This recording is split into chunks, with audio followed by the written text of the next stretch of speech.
सुनो मंत्री जी, इसे ले जाकर दूर जंगलों में छोड़ दो। इसकी शक्ल देखना मुझे अच्छा नहीं लग रहा। कोई तुम्हें ना देखे, ध्यान रहे। हमारे सिपाहियों को ना देते हुए यह काम आपको करना है। ये काम अच्छे से करना। जल्दी जाओ यहाँ से। राजमाता, बुरा मत मानिए, 2 बच्चे हुए हैं ना, इस बच्चे को किस लिए छोड़कर आने कह रहे हो? अभी अभी तो जन्म लिया है। अगर इसे जंगल में छोड़ दिया तो जानवरों के बीच में इसकी जान जा सकती है। महामंत्री, इसे देखिए कितना काला है। ऊपर से इसने पहले जन्म लिया है। कल के दिन इसे ही राजा बनना होगा। इसे काले बच्चे को राजा बनना मुझे बिल्कुल पसंद नहीं है। रानी को भी एक ही बच्चा पैदा हुआ है ऐसा बताऊंगी। वह गोरा और एकदम सुंदर है राजा बनने के लिए। ये काला है सिर्फ इसी वजह से ना? तुम्हारे खुद के पोते को ऐसे छोड़ देना मुझे अच्छा नहीं लग रहा। इन सब से तुम्हें कोई संबंध नहीं है। आप जाकर बताया हुआ काम करो। इस विषय के बारे में महाराजा को पता नहीं चलना चाहिए। तभी मंत्री उस बच्चे को लेकर जंगल में छोड़ने के लिए चला जाता है। हे भगवान, इस बच्चे को देखा जाए तो बहुत ही सुंदर लग रहा है। इसके पेट पर एक बड़ा सा तिल भी है। इस बच्चे को राजा बनने का योग है। अगर जंगल में छोड़ दिया तो ये मर सकता है। इधर पास में कोई मंदिर है तो वहाँ छोड़कर चला जाता हूँ। इसका नसीब अच्छा होगा तो कोई भी इसे पाल सकता है। रक्षा करना भगवान। मंत्री पैदा हुए काले बच्चे को मंदिर के पास छोड़कर लौटकर राजमाता के पास जाता है। राजमाता, आपने जो काम दिया था वो पूरा हो गया। सुनो मंत्री जी, अगर इस बात का पता राजा जी को चला तुमने ये काम जानबूझकर किया है, राजा जी से ऐसा कहकर मौत की सजा दिलवाऊंगी। राजा तुम्हारी बातों से ज्यादा मेरी बातों पर भरोसा करेंगे। इसे ध्यान में रखना और कोई गड़बड़ नहीं होनी चाहिए।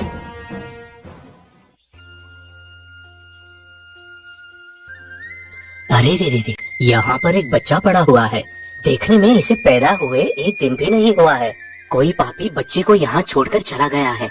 अगर इसे तुरंत दूध नहीं दिया तो खतरा हो सकता है। तुरंत ही उस बच्चे को लेकर धर्मा, जो गायों को चराता था, अपने घर लेकर जाता है।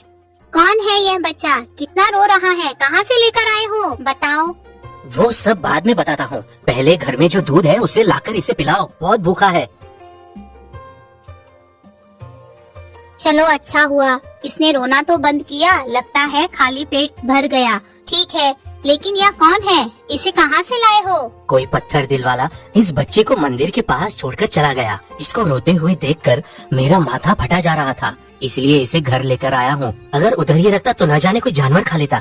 बाप रे, इतना बड़ा अनर्थ हो गया। बच्चे को देखा जाए तो कितना प्यारा है। हम इस बच्चे को पाल लेते हैं। पाल सकते हैं? कल कोई मेरा बच्चा मुझे दे दो कहकर आएगा तब हम क्या करेंगे? इसे 10 दिन हमारे पास ही रखते हैं। अगर तब तक कोई नहीं आएगा तो जैसा तू कहेगी वैसे करेंगे, वादा करता हूँ। अगर वापस लौटकर बच्चे को लेने वाले होंगे तो मंदिर में छोड़कर नहीं जाते। तुम कुछ भी कहो, यह बच्चा मेरा बेटा है। ठीक है, तुम्हारी मर्जी, लेकिन किसी भी तरह की तकलीफ ना हो, ध्यान देना। काला है फिर भी बहुत ही सुंदर है, इसीलिए इसका नाम कृष्णा रखती हूँ। मंदिर के पास मिले हुए बच्चे को वो दोनों पालते हैं। कुछ साल गुजर जाने के बाद इसे भी मेरे साथ लेकर जाता हूँ, मेरी सहायता करेगा। अरे बाप रे, मेरे बच्चे कृष्णा को तुम्हारे जैसा अनपढ़ बनाओगे क्या? इसे अच्छे से विद्या सीखकर बड़ा बनना होगा। किसी अच्छे गुरुजी के पास भेजो। हमारे पास इसे पढ़ाने के लिए इतने पैसे कहाँ हैं? वैसे भी बगैर पैसे कौन पढ़ाएगा? पहले जाकर पूछ के आओ, बाद में देखते हैं। तभी धर्मा पास वाले गुरुजी के पास कृष्णा को लेकर जाता है। तब धर्मा, गुरुजी, ये मेरा बेटा कृष्णा है, आपके पास विद्या सीखेगा इसलिए लेकर आया हूँ। अच्छी बात है, मुझे विद्या सिखाने में कोई तकलीफ नहीं है, लेकिन इधर अनुशासन से विद्या सीखनी होगी। तुम्हें पता तो है ना? उसकी आप चिंता मत कीजिए, हमारा कृष्णा बहुत ही बुद्धिमान है, आप ही देखोगे। लेकिन मेरे पास इसे पढ़ाने के लिए आर्थिक परिस्थिति अच्छी नहीं है। हर रोज इसके हाथ से गाय का दूध भेज सकता हूँ, यही मैं आपको दे सकता हूँ गुरुजी। ठीक है ना गुरुजी? उसमें क्या रखा है, तुम्हें बहुत सालों से मैं जानता हूँ, फिक्र मत करो, कल से इसे मेरे पास भेज दो। कृष्णा हर सुबह गुरुजी को दूध लाकर दिया करता था। गुरुजी के सिखाई विद्या को बहुत ही अच्छी तरीके से सीखा करता था। वैसे ही सीखते हुए बड़ा होकर अच्छा बुद्धिमान विद्यार्थी बनता है। गुरुजी, ये लीजिए दूध। कृष्णा, तेरी विद्या पूरी हो गई ना? फिर भी हर रोज दूध लेकर आ रहे हो। गुरुजी, आप मुझे सिर्फ विद्या सिखाते समय ही नहीं बल्कि हमेशा मेरे गुरुजी हो। जब तक मैं हूँ तब तक हमेशा ऐसे ही रोज दूध लाकर दिया करूँगा। और कितने दिन ऐसे हैं, कृष्णा के लाए हुए दूध के अलावा हमारे पास खाने को कुछ नहीं है। क्या कर सकते हैं, हमारे पास पहले जैसे विद्यार्थी आना बंद हो गए हैं। जो थे वो शहर जाकर पढ़ रहे हैं। मैं भी शहर जाकर कुछ काम करने की सोच रहा हूँ। वो तो ठीक है, तुम शहर जाओगे, कुछ काम करोगे, 1 महीने बाद मिलने वाले वेतन का हम इंतजार करेंगे। हमें पेट भर खाना खाए हुए 15 दिन हो गए हैं। ऐसा सोचोगे तो तुम शहर तक भी नहीं जा पाओगे। कुछ भी करके पहले घर में लगने वाले राशन को लेकर आओ। क्या करूँ बोलो, मेरे पास क्या है, 1 पैसा भी नहीं है। आपके हाथ में जो सोने का कड़ा है ना, अगर वही बेच दोगे तो हमें ज्यादा पैसे मिलेंगे ना। इसे मुझे मेरे गुरुजी ने, उनकी उम्र ज्यादा होने की वजह से विद्यार्थियों को सिखाने को बल नहीं था, इसलिए मुझे वारिस बनाया और उन्होंने मुझे एक कड़ा दिया। मैं ये नहीं बेच सकता, बिल्कुल भी नहीं। नहीं बेच सकते तो गिरवी रखिए, बाद में काम किए हुए आए पैसों से छुड़वा लीजिएगा, ठीक है। कोई रास्ता नहीं था, इसीलिए कड़े को लेकर गिरवी रखने के लिए गांव के सरपंच के पास जाते हैं गुरुजी। क्या हुआ गुरुजी, आप मेरे पास आए हो, कुछ काम है क्या? कुछ नहीं जी, मुझे थोड़े पैसे कर्ज पर चाहिए। पैसे? मुझे तुम्हें पैसे देने में कोई परेशानी नहीं है, लेकिन तुम्हारे पास कोई आधार नहीं है, फिर तुम मुझे कैसे लौटाओगे? कुछ सोचा है तुमने? ये देखो, मेरे पास ये सोने का कड़ा है, आपके पास रखकर मुझे पैसे दे दीजिए। गुरुजी, इस कड़े के आपको 100 सिक्के देता हूँ, लेकिन मुझे पैसे वापस 3 महीनों में लौटाने होंगे, नहीं तो आपको इस कड़े को भूलना होगा, ठीक है ना? सरपंच जी, इसे मैं जरूर छुड़ाऊंगा, ये मेरे लिए बहुत बहुमूल्य है, मेरे गुरुजी के याद में बहुत सालों से मेरे पास है। ठीक है, ये लो 100 सिक्के। ये कम से कम 1000 सिक्कों का होगा, देखता हूँ कब तक इसे छुड़ाकर लेकर जाएगा। वैसे ही 4 महीने गुजर जाते हैं। एक दिन कृष्णा रोज की तरह सुबह दूध लेकर गुरुजी के पास जाता है। गुरुजी कृष्णा से, कृष्णा, कल से तुझे हमें दूध लाकर देने की जरूरत नहीं है। इसलिए ऐसा कह रहे हो? आपको दूध देने में मुझे कोई नुकसान नहीं है, ऐसा मत कहिए। कल सुबह होते ही हम पास वाले राज्य में जा रहे हैं, मुझे इस राज्य में रहने की इच्छा नहीं है। ऐसा क्यों कह रहे हो गुरुजी? आप वैसे भी राजा के पास काम कर रहे हो ना, किस लिए जाने की सोच रहे हो? काम में कोई समस्या है क्या? न्याय करने वाला राजा ही अन्याय करते हुए राजा ने मुझे सभी के सामने बेइज्जत किया। अब मुझे इस राज्य में रहने की इच्छा नहीं है। हमारे राजा बहुत ही अच्छे हैं सुना था, फिर आपकी बेइज्जती किस लिए? आप बुरा न मानो तो क्या आप मुझे बता सकते हैं? मेरी आर्थिक परिस्थिति अच्छी नहीं थी, इसलिए मैंने हमारे सरपंच के पास कड़े को गिरवी रखा। 3 महीने के अंदर पैसे लेकर जब मैं गया तो उन्होंने मुझसे क्या कहा वो मैं बताता हूँ। गुरुजी, आप तो 3 महीने पूरे होने से पहले ही आ गए, पूरे पैसे लेकर आए हो ना? हाँ जी, पूरे पैसे लेकर आया हो। इस पैसों को लेकर मेरे कड़े को मुझे दे दीजिए। पैसा आपने दे दिया, अच्छी बात है, लेकिन मेरी पत्नी अभी शादी में गई हुई है। आपने दिए हुए कड़े को मैंने उस पेटी में रखकर ताला लगा दिया था, उसकी चाबी मेरे पत्नी के पास है। आप एक काम कीजिए, 3 दिन बाद आकर कड़े को ले जाइए। ठीक है, मैं 3 दिन बाद आता हूँ। फिर 3 दिन बाद गुरुजी सरपंच जी के पास जाते हैं और सरपंच से पूछते हैं, मेरे कड़े को दे दीजिए। अरे, आपको मैं खबर भेजने की सोच रहा था, मेरी पत्नी शादी के बाद उसकी माँ के घर चली गई है, 15 दिन लगेंगे उसे, 15 दिन बाद आइए। उस दिन से जब भी गुरुजी सरपंच जी के पास जाते, सरपंच उन्हें कुछ बहाना देकर भेज दिया करता। आखिर में एक दिन, क्या हुआ गुरुजी, कैसे आना हुआ? सरपंच जी, मैं बहुत दिनों से कड़े के लिए घूम रहा हूँ, दया करके मेरे कड़े को दे दीजिए, वो मेरे गुरुजी का है। कौन से कड़े?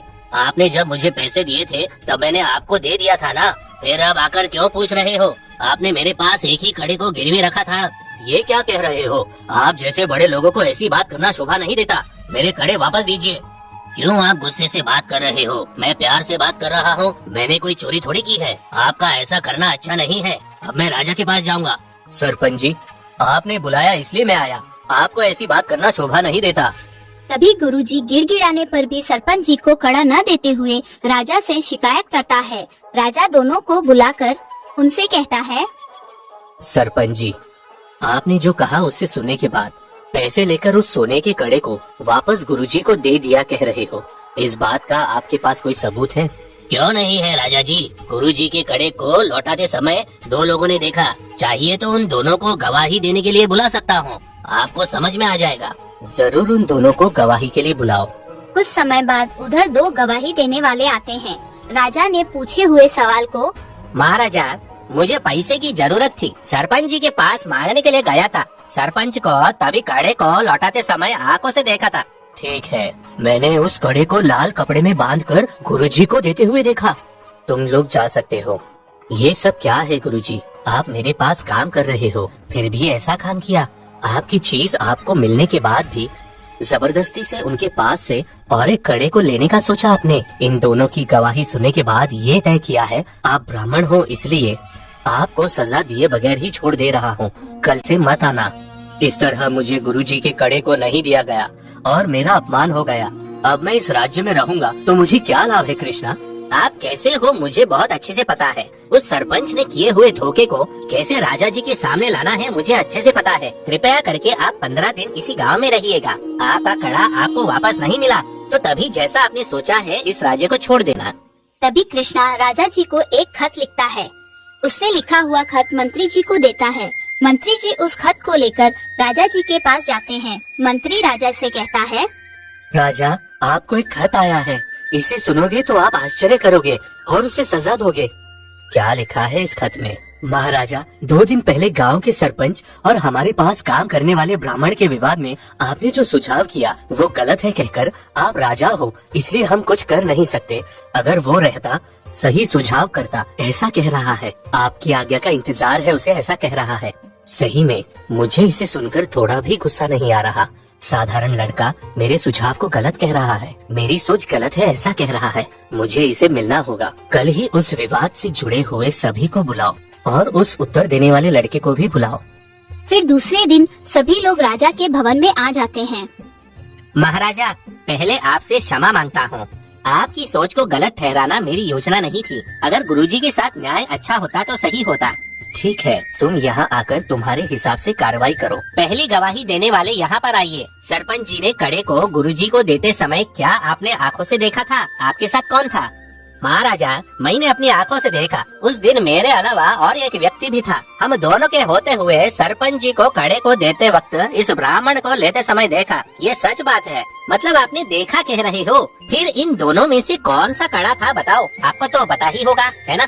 इस ब्राह्मण के पास सोने का कड़ा तो नहीं हो सकता, चांदी का ही होगा। महाराज जी, वो चांदी का कड़ा था। मुझे अच्छे से याद है जी। इस चांदी के कड़े को किसी कपड़े में बांध कर दिया था क्या, या फिर ऐसे ही दिया था? महाराज जी, इस चांदी के कड़े को सफेद कपड़े में बांध कर दिया था। अब तुम बाहर जाकर इंतजार करो, आपको फिर बुलाऊंगा। दूसरी गवाह को बुलाओ।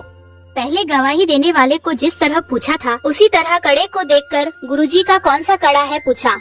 महाराज, सोने के कड़े को लाल कपड़े में बांधकर ब्राह्मण को लेकर जाते देखा मैंने। देखा महाराजा, दोनों अलग अलग बता रहे हैं। आप एक बार उन दोनों को बुलाकर कठोरता से पूछोगे तो आपको सही समाधान मिल जाएगा महाराजा। राजा ने उन दोनों को बुलाया।